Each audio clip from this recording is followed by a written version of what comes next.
खुशियां बटोरते बटोरते उम्र गुजर गई, पर कोई खुशी न हो सका। एक दिन एहसास हुआ कि खुश तो वो लोग थे जो खुशियां बांट रहे थे। शांति और खुशी भीतर से ही आती हैं, तलाश करने से नहीं मिलती। इसलिए खुश रहो, मुस्कुराते रहो। सुंदरता पाने के लिए मुस्कुराहट से बढ़िया आभूषण और कोई नहीं है। खुलकर जियो और मुस्कुराओ। जीवन में मुश्किलें हैं, अपार हैं, फिर भी चेहरे पर मुस्कान है ना। जीना तो हर हाल में है, तो फिर चेहरे पर मुस्कान लेकर जीने में क्या नुकसान है। यूं बेवजह को वजह कर दो मुस्कुराने में। तुम लाख बहाने ढूंढ लो जिंदगी को हंस कर बिताने में। जैसे एक मोमबत्ती से हजारों मोमबत्तियां जलाने पर भी मोमबत्ती का जीवन कम नहीं होता, ठीक वैसे ही है खुशी।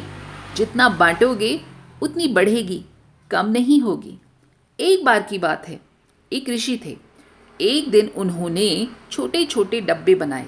हर डब्बे में एक एक फल रख दिया और हर डब्बे के ऊपर अपने एक शिष्य का नाम लिखते चले गए।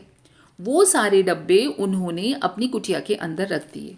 इसके बाद उन्होंने अपने सभी शिष्यों को बुलाया और वो उन शिष्यों से बोले कि इस कुटिया में तुम सभी शिष्यों के नाम के डब्बे रखे हुए हैं। तुम लोग अंदर जाओ और अपने नाम का डब्बा ढूंढकर बाहर ले आओ। सारे के सारे शिष्य कुटिया में दौड़ पड़े। भागा दौड़ी मच गई, अफरा तफरी मच गई। सभी एक दूसरे को धक्का देने लगे। ढूंढने की होड़ सी लग गई, लेकिन कोई भी शिष्य अपने नाम का डब्बा नहीं ढूंढ सका और सब हताश होकर बाहर ऋषि के पास वापस आ गए।